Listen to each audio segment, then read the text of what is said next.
तुम्हें शायद पता भी ना हो कि तुम एक मेंटल ट्रैप के अंदर फंस चुके हो, जहां तुम अपने लाइफ को स्लो मोशन में बर्बाद होते हुए देख रहे हो, फिर भी कुछ नहीं कर पा रहे हो। तुम्हारा माइंड इन 3 साइकोलॉजिकल लूप्स में फंस चुका है, जो तुम्हारे लाइफ के एम्बिशन को, डिसिप्लिन को और तुम्हारे सेल्फ रिस्पेक्ट को अंदर ही अंदर बर्बाद कर रहा है। Number 1, the over thinking loop. तुम्हारी प्रॉब्लम ये नहीं कि तुम ज्यादा सोचते हो, प्रॉब्लम ये है कि तुम सिर्फ सोचते रहते हो। तुम प्लान बनाते हो, फिर प्लान के ऊपर प्लान, फिर प्लान का पोस्ट प्लान, और तुम इस लूप में कॉन्स्टेंटली फंसे ही रहते हो। और जब काम नहीं होता है तो गिल्ट होता है, और वो गिल्ट तुम्हारे सेल्फ वर्थ को किल कर देता है।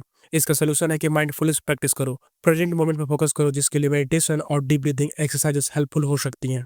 Number 2, the instant dopamine loop. तुम्हारा दिमाग तुम्हें रिवॉर्ड देकर कंट्रोल करता है। शॉर्ट वीडियोज, इनलेस स्क्रॉलिंग, पॉर्न, ये सब तुम्हें कुछ सेकंड के प्लेजर देते हैं। तुम्हें लगता है कि तुम चिल कर रहे हो, बट ये शॉर्ट टर्म प्लेजर वाली चीजें तुम्हारे लॉन्ग टर्म फोकस करने की एबिलिटी को बर्बाद कर रहा है। तुम जितना ज्यादा डोपामिन कंज्यूम करोगे, उतना ही तुम्हारा ब्रेन वीक होता जाएगा। इसका सोल्यूशन है कि इनलेस स्क्रॉलिंग की जगह यूट्यूब से कोई न्यू स्किल सीखो, जंक फूड को हेल्दी फूड से रिप्लेस करो, और कोई फिजिकल एक्टिविटी करो, जिससे तुम्हारा ब्रेन इन चीप डोपामिन सोर्सेज पे रिलाई करना बंद कर देगा। Number 3, the information consuming loop. तुम सोचते हो कि तुम स्मार्ट हो क्योंकि तुम हर रोज न्यूज के थ्रू, यूट्यूब के थ्रू कोई ना कोई नॉलेजेबल वीडियोस देखते रहते हो, like self improvement videos, science related videos, या कोई इंसेंस में कोई अगर मोटिवेशनल या इन्फॉर्मेशनल रील दिख जाए तो तुम उसे सेव कर लेते हो और खुद को स्मार्ट समझने लगते हो, क्योंकि तुम हर रोज कोई ना कोई न्यू इन्फॉर्मेशन कंज्यूम कर रहे हो। बट गलत है, तुम कोई स्मार्ट या नॉलेजेबल पर्सन नहीं हो, बल्कि तुम सिर्फ इन्फॉर्मेशन एडिक्ट हो, क्योंकि इतना कुछ सीखने के बाद भी मोस्टली लोग अपने नॉलेज को कभी रियल वर्ल्ड में अप्लाई ही नहीं करते हैं। इसलिए जितना सीखो उतना अप्लाई करो इक्वली, और अगर अप्लाई नहीं कर सकते तो वो इन्फॉर्मेशन तुम्हारे किसी काम का नहीं है।